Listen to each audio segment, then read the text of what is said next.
The reason we do these classes, there's several reasons. One is so that you can actually figure out how to get your body to heal quicker and how to keep it healthy once we get you to that point. And also, a lot of times people are going, why are you going to a chiropractor? You're not in pain. Well, and sometimes it's hard to explain to them why you would go to a chiropractor when you're not in pain, because pain has about this much to do with what we do, and health has just about everything else to do with it. So we want you to be able to talk to your friends and go, hey, this is why I'm going. Shouldn't you be going rather than taking medicine? We spend $4.3 trillion on medicine in this country. 4.3 trillion in this country. They say 90% of it is covering up symptoms, according to a World Health Organization article I saw. So that's $3.9 trillion on covering up symptoms, not curing anything. But we are here to allow your body to heal. I'm going to turn it over to this young, brilliant guy here and let him take it away for a little bit, and then I'll come in and patch up a couple things, you know. Sure, yeah. Well, since we're talking about symptoms and chiropractic, I like to always relate it to kind of dental hygiene, right? Because whether we have a toothache or a cavity or not, we've got a routine for it, right? We brush our teeth, hopefully we floss, see the dentist once in a while. Well, the same needs to be true for taking care of all systems of our body, especially our spine and our nervous system, because that's what regulates everything else. So, you know, part of our routine here is making sure that you guys are all checked and adjusted when necessary. And outside of the office, we like to give you exercises for strength and mobility, just like we're brushing, flossing, and getting checked for cavities and whatnot. We're gonna go through this fun chart here, starting at the back. So since we're talking about health, health is defined as a state of optimal mental, physical, and social well-being, not merely the absence of disease or infirmities. By the time we have conditions, symptoms, diseases show up, we typically have had long-standing issues that have developed, that we've grown into before those symptoms ever show up. That's why a lot of people here feel better quickly, but then we go and take our follow-up x-rays and we have improvements, but we're not optimal, right? It can also be defined as a condition of wholeness in which all of the organs are functioning at 100% all of the time. So we're not looking just to be symptom-free, we're looking to be as close to that 100% optimal expression of health and wellness as possible. And we use chiropractic and facilitating proper neurological function to do that with you guys. So there are 5 aspects of health: proper exercise, proper nutrition. It's really important that we're moving and what we're putting into our body for fuel and for the building blocks of all of our tissues. Proper rest, that's a big one. We hit on that a lot in these talks, because when we're resting, that's when the body is designed to be healing itself, right? So if there's pain that's keeping us from getting good rest, or if our nervous system isn't efficiently shifting out of a stress response and into that restful healing state, we're not going to be recovering the way that we should. Positive mental attitude, that is a big one, because we literally can create things, right? Physically and within our body with the power of our mind.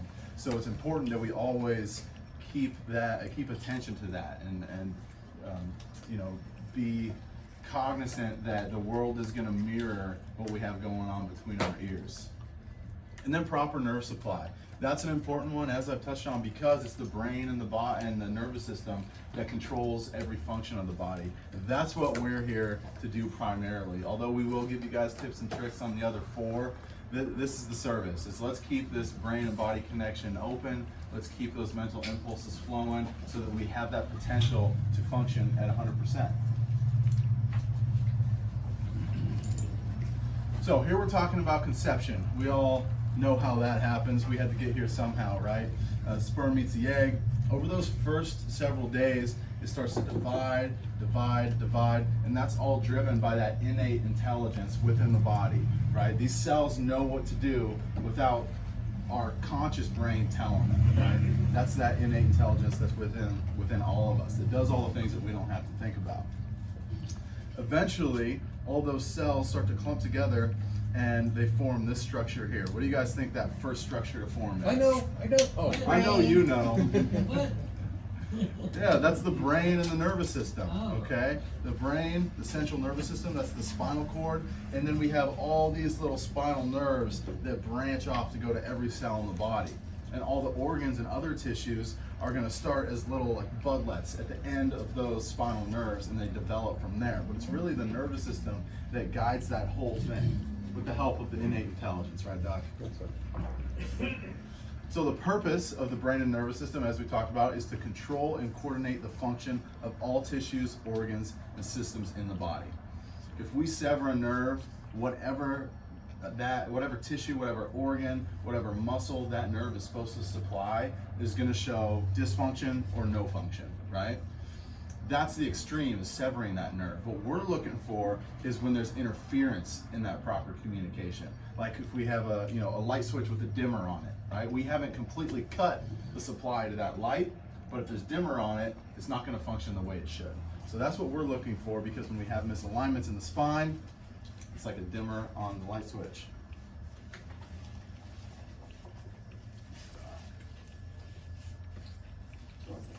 So here's what we're talking about. We have the brain and the spinal cord. We got the 31 pairs of spinal nerves coming off the spinal cord.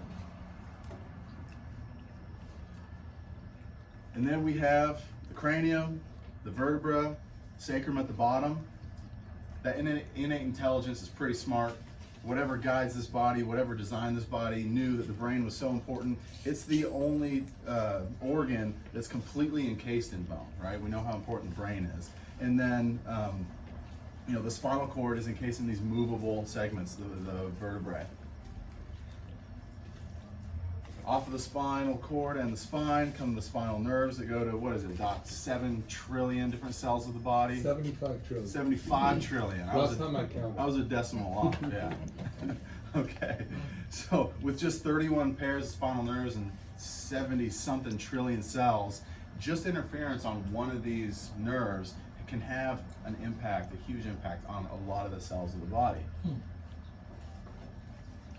Another visual of what we're talking about, all these nerves branch off and go to the different structures of the body, whether it be arteries, muscles, and skin, different organs like the liver, the kidney, the heart, the lungs, the thyroid. So if we have interference along one of these pathways from a spinal misalignment and the brain isn't able to tell the organ how it should function, or vice versa, the organ isn't able to give feedback to the brain of the current state of the body, then we're going to have dysfunction.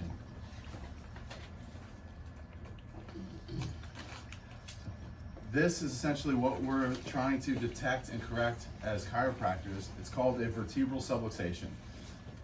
Sub means less than, lux is light, right, Doc? A luxation is a misalignment in the spine. In this case, creating pressure on that spinal nerve.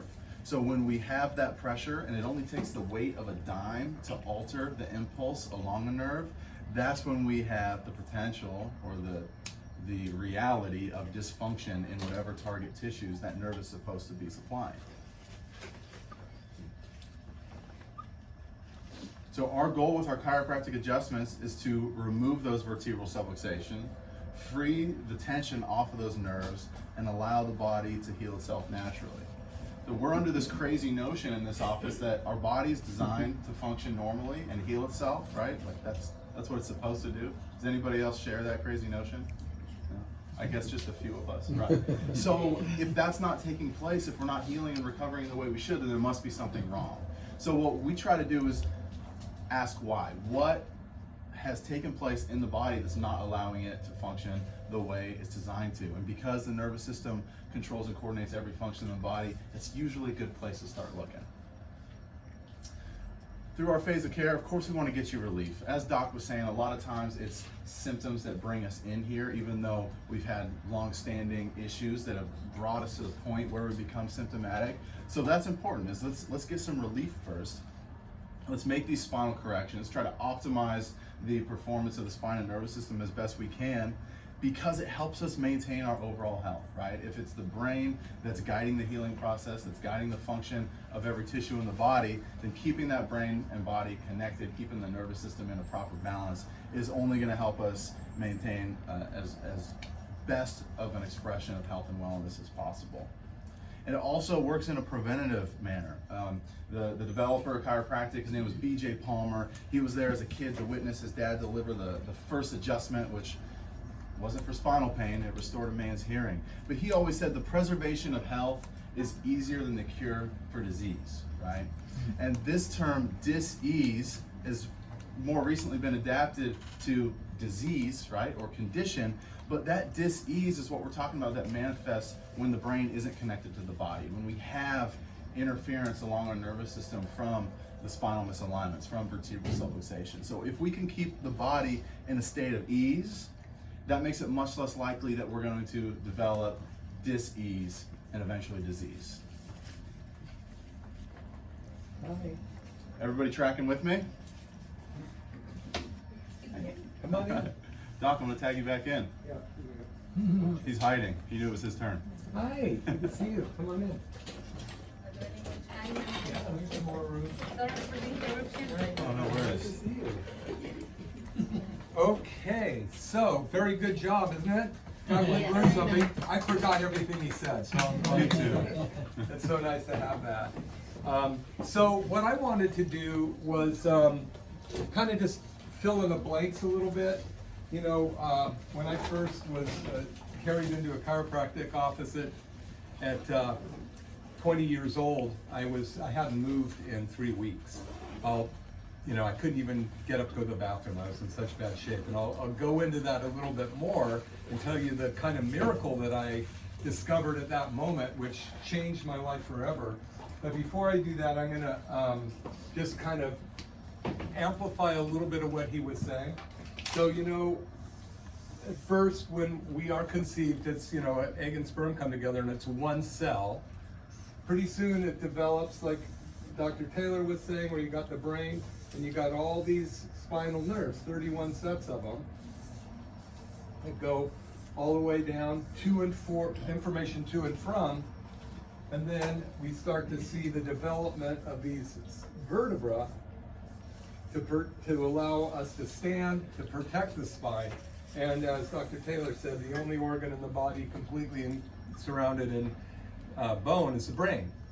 When we get an accident or injury and one of these things gets knocked out of place, that's again the subluxation. Now as an example, let's say this is a lung and that's a lung.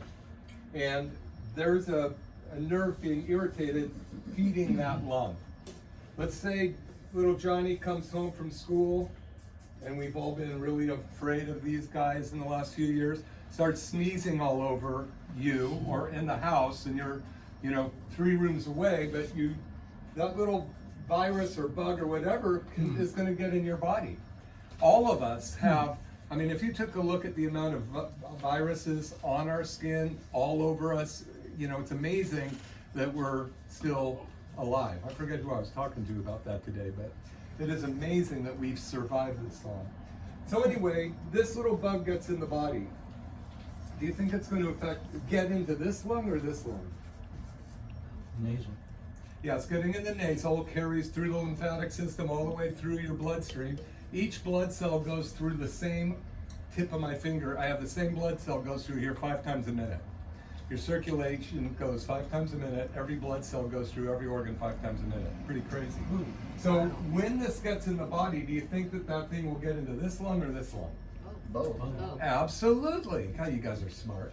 But which one's going to be affected by it? The one that's got the pinched nerve working at 40% or the one working at 100%? The 40%. 40%. Immune system's not working in this. This is why people get pneumonia.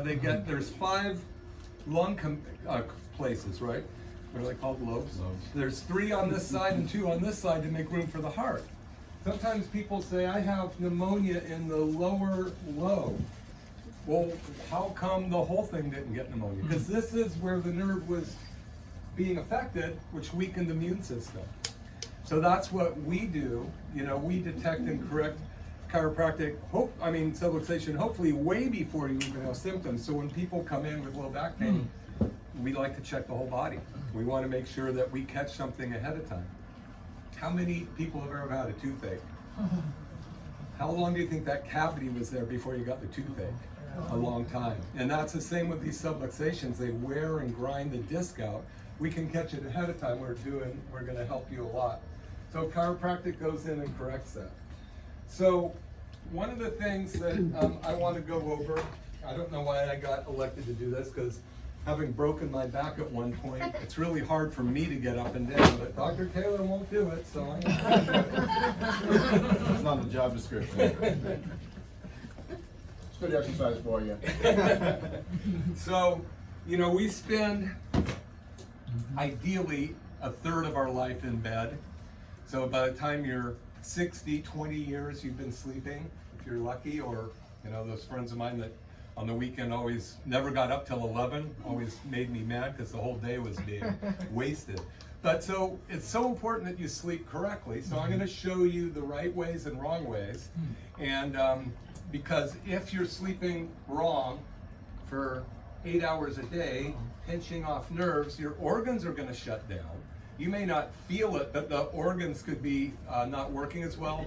Your body detoxifies at night. Your liver does most of its work between 2 and 3 in the morning. The kidneys between 3 and 4. You know, that's what the Chinese medicine understanding of how our body detoxifies. So, by far the best way, you promise you'll help me up, right? I got you done. The best way to sleep is flat on your back, kind of like we have you warm up. The reason we put a pillow under your knees is because if my legs were straight, the nerves are actually like a hard wire. They're like an extension cord that comes from my brain all the way down to the tip of my toes. When I'm like this, it's stretched as far as it can be.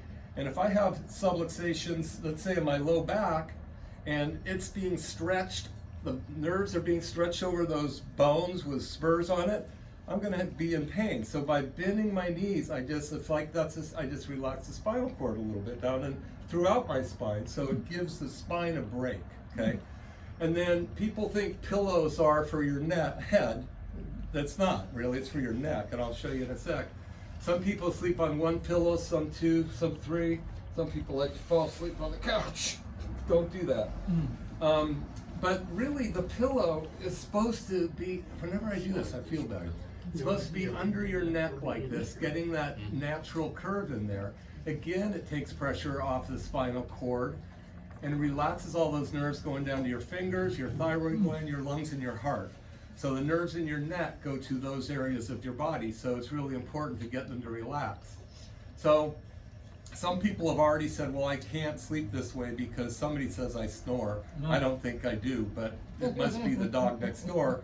But if you have problems with that, let us know because we may be able to help that. The second best way to sleep is on your side. And I'm going to turn my back to you, so excuse me. A lot of times when people sleep on their side, they're like this, you know, this quasi-fetal position. And their spine looks like a corkscrew. Probably should get a spine. But if you sleep like, get one of these body pillows that you just had under your knees, that you used to be able to get at Bed Bath & Beyond, but you can't anymore, so you have to go across the street to that other building, whatever it's called. But if you put your body pillow like this, rather than having my low back bent and really tightening up or stretching out this sacral joint here, when I do this, it's at a 90-degree angle, so it relaxes it for 5 hours or 8 hours a night. And then I put my hands like this, my shoulders slightly turned, and I get this under my neck. So now I'm in a my spine is in a very straight position. Okay, so that's the second best way to sleep. Did you see that, Betty? Like this. Wake me when it's over. It's very comfortable. Even on the ground, it's comfortable. Okay. So yeah, when you think about anybody ever, I'm going to show you the wrong way to sleep. Then I'll get up all by myself.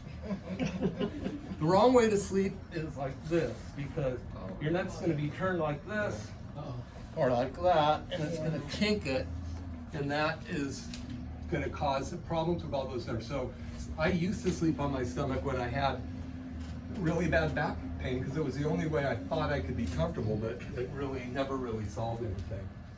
But if you've ever fallen asleep with your arm hanging off the couch in the afternoon or something and you wake up and it's numb and you go, oh, ah, oh, ah, and you go through, you know, all these different sensations as your body's coming back to health. That's kind of what happens when you sleep with your body twisted out of place. Now, you may not wake up with stuff numb and stuff, but definitely you are going to be choking off those organs. So what I was telling you, when I was 12 years old, I was a pretty active kid. I lived in Berkeley, and I was watching a Cal football game because my dad went to Cal. We lived near Cal. Everything was Cal. No Stanford people here. Okay. So, but anyway, I couldn't get into the game that day, so there's this thing called Tightwad Hill above the campus, and it was a real steep hill, and everybody'd go up there who couldn't afford to get in the game and go watch a game at Tightwad Hill. So this is a Cal, I think it was an Oregon game. I like to say it was Cal Stanford, but I believe it was Oregon. And it was pouring rain that day. My friends, Billy and Andy, who I've known since forever, had a tube tent. They're twins. Back in those days when you went camping, you used a tube tent, which was a round piece of plastic that you stuck a rope between. But there were only 2 holes, and they wouldn't let me share the tube tent. So I thought, I'm getting wet anyway. I climbed up a tree and sat on a branch to watch a game. Well, right about then, Cal made a touchdown, which doesn't happen very often, and except for when what's-his-name was there. And then I jumped because the cannon goes off, and the branch I was sitting on broke, and I fell 20 feet, bam, in a seated position on my butt on a hillside that was this steep west. And I just went boom. I was in so much pain. My 2 friends they were laughing, you know, because 12 years old, you laugh at stuff like that at first, till they realized how much pain I was in. And then they ended up, since we were all Boy Scouts, they did that Boy Scout thing and carried me home, which was about maybe a half mile from the campus. They literally had to carry me. By the time we got there, my parents were having a cocktail party back in the 60s, you know, 3 martinis at minimum. And a lot of the doctors that we went to were in the neighborhood. So Dr. Barron was his name. He looked at me and he goes, oh, it's just growing pains, he'll be fine. And that was the last diagnosis I ever got from Dr. Barron. Every time we went complaining of back pain, they would give me some kind of medicine to take. I was 12, so I remember trying to play football in 7th grade and trying to do sit-ups with all my friends. I couldn't do it because I was in so much pain, and Coach Mitter just kind of looked through me, you know, this guy's no good. I remember it. It was devastating as a kid. So I just had to start taking medications and drugs, and I happened to listen to this band called Jefferson Airplane. Anybody remember this? And there's this song about White Rabbit, you know, and you go ask Alice for something, a better drug than the one your mom gave you because it wouldn't do anything.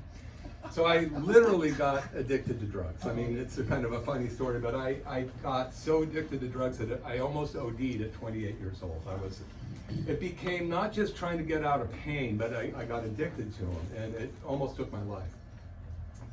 So one day I was re-injured my back lifting a piano because I didn't know I had a problem. They all said I didn't. We were in this, these friends said, hey, we got a free piano. You have a pickup, can we borrow the pickup? And I went, buy the beer, we'll go get the piano. So they bought a case of Busch Bavarian Tulls. We drank the beer and then went to pick up the piano. That's the way you did it back then. You drink first and then go. So can't do that anymore. So I'm a relatively good sized guy, so I thought, okay, I'll get the back of the piano, back pain and all, and we're moving it, trying to get out of the garage. The guys ahead of me said, okay, come on up. So we came up and I wasn't clear, and I hit the piano hit the thing, and I basically collapsed trying to save the piano. That was the second really bad injury. That's when I was flat on my back for 3 weeks. My parents were out of the country. All my friends brought me their best drugs they could find. None of them touched it. I mean, the pain was so bad. Finally, I had this old green couch in my living room that I brought down from my dad's house, and they said, we're taking you to a chiropractor. I go, no way, I'm not going to a chiropractor. We grew up in the Berkeley with medical doctors. You don't go. They said, dude, you can't even move. So they said, just lay there That's all you can do. They took the couch, put it in my own pickup, lifted me up, put me on the couch, and drove me down to Dr. Anthony York's office down on Broadway. And when they carried me into Dr. York, literally, right? And he was kind of a funny looking guy, I must say. But his wife was from the Midwest. She looked like Snow White. Just melted me. She had a perfect complexion, you know, very nice gestures. And if it wasn't for her, I don't think I would have crawled out of there, because that's what I would have had to do. So he asked me what happened. I said I lifted a piano and hurt my back, and I haven't been able to move since. And he goes, okay, we need to take x-rays. He goes, I need you to stand up to take the x-rays. And I go, I can't stand up. Yeah. So he asked my two friends, and I wish I knew their name, but I was probably so messed up I forgot who it was at the time. So he asked them to hold me in front of the bucky of the x-ray machine. So they're going, you know, getting exposed with me. And back then it was like, not quick like we have now. Then they turn sideways. And then, I mean, thank you for bearing with me, but it's a story worth telling. And then Dr. York goes into a dark room, and I hear banging and stuff sloshing around, and he already looked kind of strange. And I just pictured Dr. Jekyll and Mr. Hyde, and I was scared to death. I mean, I was literally sweating. And when he came out, he put an x-ray up, and he looked at it, and he goes, when did you break your back? Whoa. I go, what? He goes, see that bone right there? You broke that probably 10 or 15 years ago. I just started crying because nobody ever, I'm getting goosebumps now, nobody ever bothered to really take me seriously about my spinal injury. So then, because I hadn't been able to go to the bathroom for probably 2 weeks, I was constipated, and he goes, look, I don't know if I can help you, and if I can't, you have to go to the emergency room because this is getting dangerous. And he told my friends, you are going to take them if I can't help them. And so I didn't have any, I'm sitting there going, no choice. So he put me on the table, and some of you get adjusted like this. No warning, put my leg like this and went, boom! And just jumped on my back. To me, I had no clue what was going on. I heard this huge snap in my back.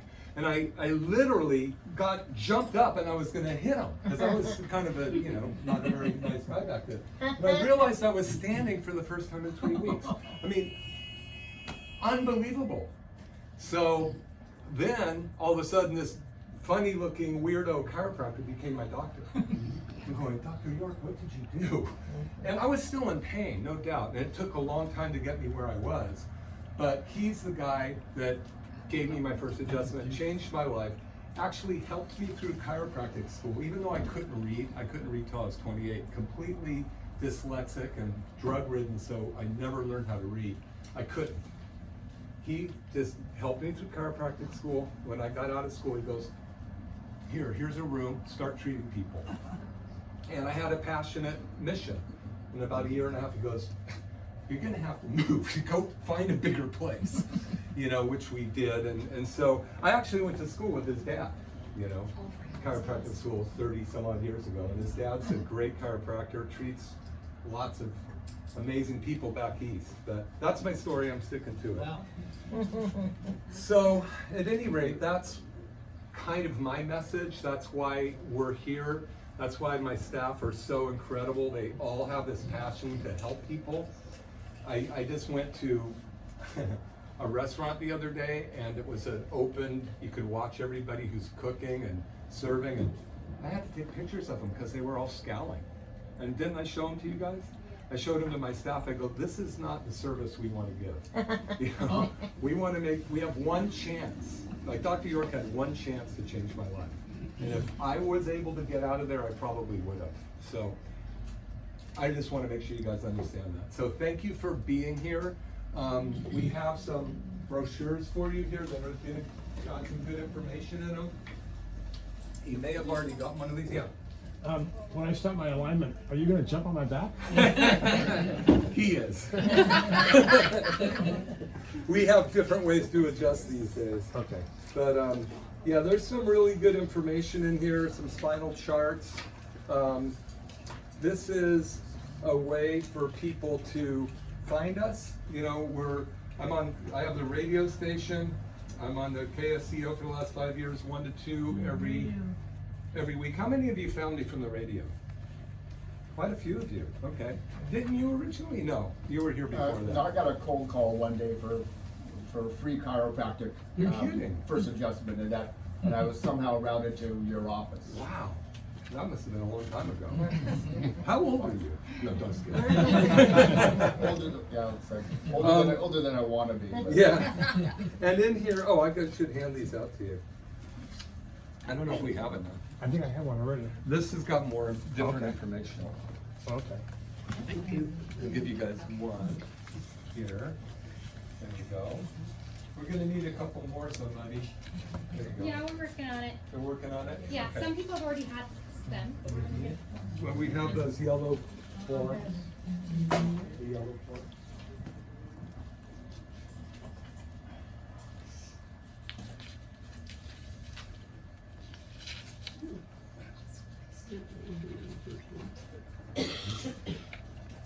At any rate, one of the things that I do is these talks. One reason I like you to come and find out about it is because, I mean, inevitably, there's somebody in your life who is needlessly suffering from something. And they might be as hard-headed as I was, you know, where I have to be crippled before I can even get in here. So I want to arm you with the tools you need to be able to help them. So there's a yellow piece of paper in those that have these. And I'm going to give white paper to the rest of you guys. And what I want you to do, can I see one of these? It says, a young man walked along the beach throwing starfish which had been stranded by the outgoing tide back into the ocean. There were hundreds of them to return to the water, and obviously he couldn't begin to accomplish a task. A cynical young person came by and asked in an almost arrogant manner, what possible difference could you make to all those starfish? The old man stooped over, picked up another one, tossed it back in the water and said, I can do everything I can for this one. And that's what the message for you. Find people out there that need something that we offer here, okay? And when you refer them into this office, you give us their names today, we'll do an exam consultation, full set of x-rays for free for them, okay? That is about a $400 service. And for those of you that walked in, that's also something we'll offer. And the reason I do that is I want to take away all the financial barriers of anybody finding out how they can be helped here. And so I think also, these, you have these or you can pick them up. These are some of the things that you can give to your friends. Yeah, $3.99 for a exam consultation and x-ray. And anyway, I love that you're here. Thank you for being here.